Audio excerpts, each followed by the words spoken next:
छोटा शेर का बच्चा एक कीड़े को देख रहा था। उस कीड़े को एक गिरगिट अपना भोजन बना लेता है। इस मासूम को बहुत अफसोस होता है। शेर का बच्चा चिल्लाकर गिरगिट को भगा देता है, लेकिन तभी चट्टानों ने आवाज आने लगती है। बच्चा यहाँ वहाँ देखने लगता है। पहाड़ों से बहुत सारे जानवर भागने हुए आ रहे थे। बच्चा घबरा जाता है और भागने लगता है। उन सभी जानवरों को जंगल के लकड़बग्घे भगा रहे थे। ये सारी चाल इन्हीं लकड़बाघों की ही थी। बच्चा एक छोटे पत्थर के सहारे छुप जाता है, लेकिन बच्चा बहुत डरा हुआ था। इस भगदड़ में वो दब सकता था। तभी वो भागकर एक सूखे पेड़ पर चढ़ जाता है, लेकिन ये पेड़ भी टूटने ही वाला था। तभी बच्चे ने देखा भगदड़ के बीच इसके पिता भागते हुए आ रहे थे। उसके पिता आ जाते हैं और कहते हैं, बेटे सिम्बा में आ गया, चिंता मत करो। लेकिन तभी पेड़ टूट जाता है। दोनों भगदड़ के बीच गिर जाते हैं, लेकिन बहादुर पिता अपने बेटे को कैसे भी भगदड़ से सुरक्षित जगह कर देता है और खुद उस भगदड़ की चपेट में आ जाता है। सिम्बा घबरा जाता है, लेकिन उसने देखा उसके बहादुर पिता पहाड़ पर ऊपर चढ़ रहे थे। ये देखकर सिम्बा की जान में जान आती है। उसके पिता पहाड़ के आखिरी छोर तक पहुंच गए थे। ऊपर उसका भाई खड़ा था। ये सारी साजिश इसी शेर ने की थी। सिम्बा का पिता अपने भाई से मदद मांगता है, लेकिन ये तो सिम्बा के पिता की जगह लेना चाहता था, जिस वजह से ये अपने भाई से मदद मांग रहा था। लेकिन इसका मतलब ही भाई उसे पहाड़ से नीचे धक्का मार देता है। अपने पिता को नीचे गिरते देख सिम्बा जोर से अपने पिता को पुकारता है, लेकिन अफसोस, बेचारे सिम्बा ने अपने पिता को खो दिया था। ये नन्हा बच्चा अभी से अनाथ हो चुका था। वो अपने पिता के पास ही सो जाता है। तभी यहाँ सिम्बा का चाचा आता है। ये बच्चे को डरा कर भगा देता है। बेचारा नादान बच्चा डर कर यहाँ से भाग जाता है और लकड़बग्घों से कहता है, मार डालो उसे। सारे लकड़बग्घे सिम्बा को पकड़ रहे थे, जिस वजह से सिम्बा पहाड़ से नीचे गिर जाता है। लकड़बग्घों को लगता है कि वो मर चुका होगा। वो यहाँ से चले जाते हैं और यहाँ वही बूढ़ा शेर अपनी चाल चलता है। सिम्बा के परिवार को धमकाकर खुद ही राजा बन जाता है और साथ में लकड़बग्घों को भी शामिल कर लेता है। लेकिन सिम्बा अभी जिंदा था। वो एक नजर अपनी गौरव भूमि को देखता है और यहाँ से चला जाता है। सिम्बा ने अपना घर परिवार सब छोड़ दिया था। इसीलिए कहते हैं कि पिता एक सूरज के समान होता है। अब सिम्बा की जिंदगी में केवल अंधेरा था। वो थक कर जमीन पर सो जाता है। तभी यहाँ कुछ गिद्ध आते। सभी गिद्ध सिम्बा को भोजन बनाने वाले थे, लेकिन तभी कोई सिम्बा की तरफ आ रहा था। वो एक जंगली स्वर था। स्वर सभी गिद्ध को भगा देता है। ये लोग सिम्बा को नहीं जानते थे, लेकिन नेवला उसे देखकर भाग जाता है। क्योंकि वो एक शेर का बच्चा था, सिम्बा को होश आता है और वो खड़ा होकर यहाँ से जाने लगाता है। लेकिन वो दोनों सिम्बा से बात करते हैं।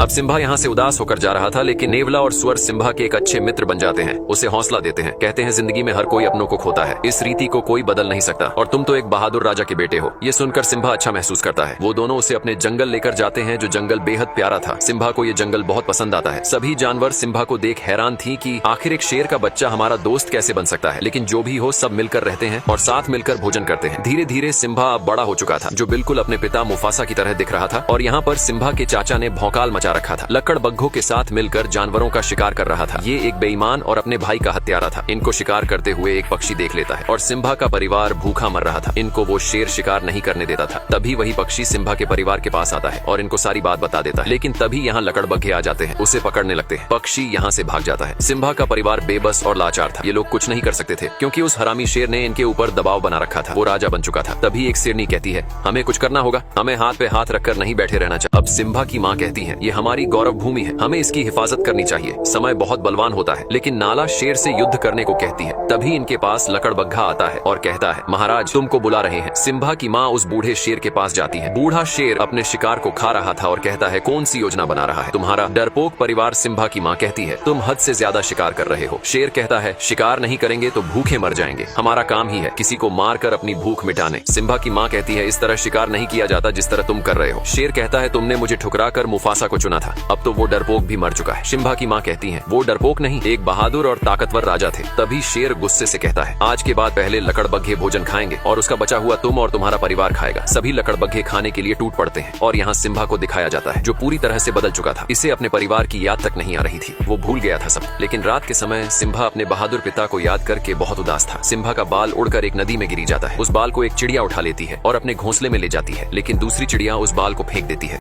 अब सिम्बा के बाल को एक चिड़िया उठा लेती है और अपने घोंसले में लेकर जाती है, लेकिन दूसरी चिड़िया जानती थी ये घास नहीं बल्कि किसी जानवर का बाल है, जिस वजह से चिड़िया सिम्बा के बाल को फेंक देती है। वो बाल बबूल के पेड़ पर गिरता है। जिराफ बबूल के पत्तों के साथ सिम्बा के बाल को भी खा लेता है। अब एक कीड़े को दिखाया जाता है, जो जिराफ के मल को ढकेल कर ले जा रहा था, लेकिन जिराफ का मल लुढ़क कर टूट जाता है और सिम्बा का बाल उड़कर दूर चला जाता है, जहाँ बहुत सारी चींटियां थी। एक चींटी बाल को उठाकर ले जाने लगती है। तभी एक बंदर चींटी के पास उस बाल को देख लेता है। बंदर ने पहचान लिया था कि ये सिम्बा का ही बाल है और सिम्बा अभी जिंदा है। ये संदेश एक खुशी का संदेश था। बंदर खुश था, क्योंकि इनका राजा फिर से गौरव भूमि पर राज करेगा। और यहाँ सिम्बा के दोस्त पर एक शेर हमला कर रहा था। इनके जंगल में एक शेर घुस चुका था। सिम्बा का दोस्त अपनी जान बचाकर भाग रहा था। वो शेर का शिकार होने ही वाला था। तभी सिम्बा उस शेर को दबोच लेता है। दोनों ही एक दूसरे से कम नहीं थे, लेकिन दूसरा शेर सिम्बा को दबोच लेता है। सिम्बा उसे नाला कह के पुकारता है। दोनों एक दूसरे को जानते थे। ये नाला सिम्बा की बचपन की दोस्त थी। नाला सिम्बा को जिंदा देखकर बहुत खुश होती है, क्योंकि नाला को सिम्बा मिल गया था और सिम्बा को उसका प्यार। अब सिम्बा और नाला इतने दिनों के बाद एक दूसरे को देखकर बहुत खुश खुश थे।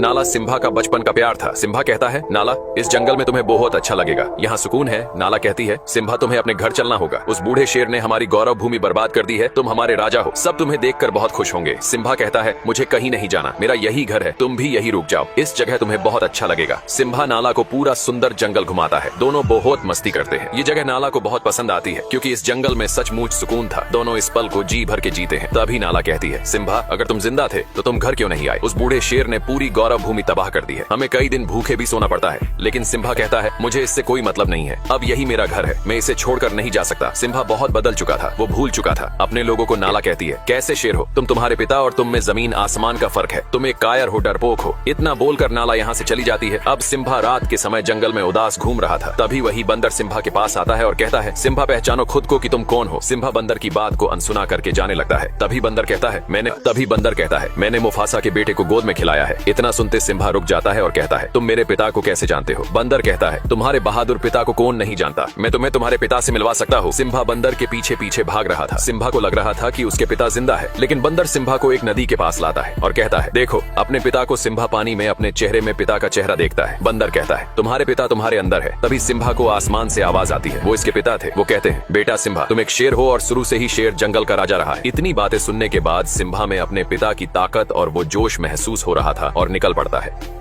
अब सिम्बा निकल पड़ता है अपनी उस पावन धरती की तरफ जिसने वर्षों पहले छोड़ दिया था। सिम्बा एक गहरी दहाड़ लगाता है, ये ऐलान करने के लिए कि अपने जंगल की रक्षा के लिए सिम्बा तैयार है। ये था सिम्बा का जुनून। सिम्बा के दोस्त उसे जाते हुए देख रहे थे। सिम्बा वर्षों बाद अपनी पावन धरती की तरफ जा रहा था जिसके अंदर साहस और बल दोनों था। सिम्बा नाला के पास पहुंच गया था। दोनों निकल पड़ते हैं अपने घर की तरफ। भले ही इस कहानी में सिम्बा का पिता मुफासा नहीं था, लेकिन मुफासा का बेटा सिम्बा था, जो एक नई उम्मीद था। दोनों अपनी गौरव भूमि पहुंच जाते हैं, लेकिन सिम्बा अपनी गौरव भूमि को देखकर बिल्कुल भी खुश नहीं था। उसकी भूमि पूरी तरह से बंजर हो चुकी थी, बहुत सारे जानवर मारे गए थे। नाला कहती है, सिम्बा अब क्या करोगे? सिम्बा कहता है, अपनी भूमि की रक्षा करूंगा, जो जिम्मेदारी मुझे मेरे पिता ने दी है। नाला कहती है, मैं भी इस लड़ाई में तुम्हारे साथ हूँ। तभी वही पक्षी सिम्बा के पास आता है, जो ये भी सिम्बा के परिवार का हिस्सा था। ये सिम्बा का तहे दिल से स्वागत करता है और कहता है, महाराज वो दिन फिर से लौट आए हैं और सिम्बा के दोस्त भी इस लड़ाई में साथ खड़े रहने वाले थे। सिम्बा उनको वापस अपने जंगल लौटने को बोलता है, लेकिन वो दोनों कहते हैं, हम जब तक जिंदा है तब तक तुम्हारे साथ रहेंगे। इस युद्ध में सब सिम्बा के साथ खड़े थे। सिम्बा सभी को अपने साथ लेकर जाता है। आगे कुछ लकड़बग्घे। अब इस युद्ध में सभी जानवर सिम्बा के साथ कंधे से कंधा मिलाकर खड़े थे। सिम्बा सभी को अपने साथ लेकर जाता है, लेकिन सामने कुछ लकड़बग्घे भोजन कर रहे थे। सिम्बा लकड़बग्घों का ध्यान भटकाने के लिए अपने दोस्तों से कहता है। नेवला और सुअर उनका ध्यान भटका रहे थे। सभी लकड़बग्घे उन दोनों को पकड़ने लगते हैं। सिम्बा नाला के साथ दूसरे रास्ते निकल पड़ता है। वही बंदर सब कुछ देख रहा था। वो समय आ गया था। बंदर अपना हथियार निकालता है, जिसने वर्षों पहले मुफासा के मरने के बाद हथियार को छोड़ दिया था। बंदर भी इस लड़ाई में सिम्बा के साथ था और यहाँ बूढ़ा शेर सिम्बा की माँ को अपनी रानी बनाने की जिद कर रहा था और कहता है, इस पूरे जंगल में मुझसे ज्यादा ताकतवर कोई जानवर नहीं है। सिम्बा की माँ कहती है, ताकतवर राजा वही होता है जिसमें प्रजा की और अपने राज्य की फिक्र होती है। ये कहता है, मैं मुफासा से ज्यादा ताकतवर हूँ। सिम्बा की माँ कहती है, तुम मुफासा के आगे एक भीगी बिल्ली हो। तभी वो शेर गुस्से से सिम्बा की माँ पर हमला करने लगता है। इस शेर की नीयत खराब थी। जिसकी नीयत ही खराब हो वो अपनी प्रजा की रक्षा कभी नहीं कर सकता है। तभी दहाड़ता हुआ सिम्बा यहाँ आता है। बूढ़ा शेर देखकर डर गया था। इसे लग रहा था कि वो मुफासा है। तभी सिम्बा कहता है, दूर रहो मेरी माँ से। सिम्बा की माँ वर्षों बाद सिम्बा को देखकर बहुत खुश होती है। अब सिम्बा दहाड़ता हुआ यहाँ आता है। बूढ़ा शेर उसे देखकर डर गया था। इसे लग रहा था कि वो मुफासा होगा। सिम्बा कहता है, दूर रहो मेरी माँ से। सिम्बा की माँ वर्षों बाद सिम्बा को देखकर बहुत खुश थी। जो दिया वर्षों पहले बुझ गया था वो फिर एक नई रोशनी लेकर आया था। बूढ़ा शेर कहता है, भतीजे तुझे जिंदा देखकर बहुत खुशी हुई। सिम्बा कहता है, कोई एक वजह बताओ चाचा की तुम्हें जिंदा छोड़ दूं। बूढ़ा शेर कहता है, ये मत भूलो तुम जंगल के राजा के सामने खड़े हो। तभी नाला कहती है, अब से हमारा राजा सिम्बा है, उसके लिए हमें भले ही युद्ध ही क्यों न करना पड़े। सिम्बा का परिवार भी युद्ध के लिए तैयार था। सिम्बा कहता है, हार मान लो चाचा। बूढ़ा शेर कहता है, मैं नहीं चाहता कि मेरे हाथ हो, तुम सब मारे जाओ। तुम सब मेरा परिवार हो और क्या तुम सबको पता है तुम्हारे इस सिम्बा ने क्या किया है भतीजे? तुमने इनको बताया नहीं कि तुम अपने पिता मुफासा के हत्यारे हो। अपना गुनाह कबूल करो और बताओ सबको कि तुम्हारी वजह से हमारे महान राजा मारे गए। सिम्बा का पूरा परिवार सिम्बा को देख रहा था। तभी सिम्बा कहता है, हाँ मेरी वजह से मारे गए थे मेरे पिता। तभी बूढ़ा शेर कहता है, आखिर कर लिया कबूल, हत्यारा है ये अपने पिता का। इसी की वजह से आज महाराज हमारे बीच नहीं रहे। ये क्या राजा बनेगा जिसने अपने पिता को ही निगल लिया। बूढ़ा शेर सिम्बा की बातों को दबाता हुआ उसे पीछे लेकर जा रहा था। सिम्बा घबरा गया था और कहता है, मैं राजा नहीं बनूंगा। तभी सिम्बा अब बूढ़ा शेर सिम्बा की बातों को दबाते हुए उसे पीछे लेकर जा रहा था और जोर से चिल्लाकर कहता है, झुकाओ अपने सर को। तभी सिम्बा का पैर फिसल जाता है। सिम्बा चट्टान पर लटका हुआ था। यहाँ जोर की बिजली कड़कती है। ये वो आखिरी पल था जिसमें एक पापी का अंत तय था। बूढ़ा शेर कहता है, ये नजारा मैंने वर्षों पहले देखा था, बिल्कुल तुम्हारी तरह ही मुफासा ने मेरी आंखों में देखा था। बूढ़ा शेर उछलकर सिम्बा के पंजों को दबा लेता है और कहता है, एक राज की बात बताऊं भतीजे, तेरे बाप मुफासा को मैंने ही मारा था। इतनी बात सुनते ही सिम्बा अपने पिता के उस दुख भरे पल को याद करने लगता है। तभी सिम्बा जबड़े से उसके बाल पकड़कर ऊपर आ जाता है और चिल्लाकर कहता है, कैसे भाई हो तुम, अपने सगे भाई की ही हत्या कर दी। बूढ़ा शेर कहता है, ये झूठा बोल रहा है, इसकी बात मत सुनो। तभी सिम्बा की माँ कहती है, तुमने मुफासा को नहीं मारा तो उनकी आंखों में कैसे देखा। बूढ़े शेर का अंतिम समय आ चुका था। तभी बूढ़ा शेर लकड़बग्घों से कहता है, मार डालो सबको। सभी लकड़बग्घे सिम्बा के ऊपर टूट पड़ते हैं, लेकिन सिम्बा सभी लकड़बग्घों को जबड़े से दबाकर फेंक रहा था। नाला अपने परिवार को हमला करने को कहती है। सिम्बा का पूरा परिवार लकड़बग्घों पर टूट पड़ता है। ये था एक भीषण युद्ध जो सत्य और असत्य के बीच हो रहा था। सभी लकड़बग्घे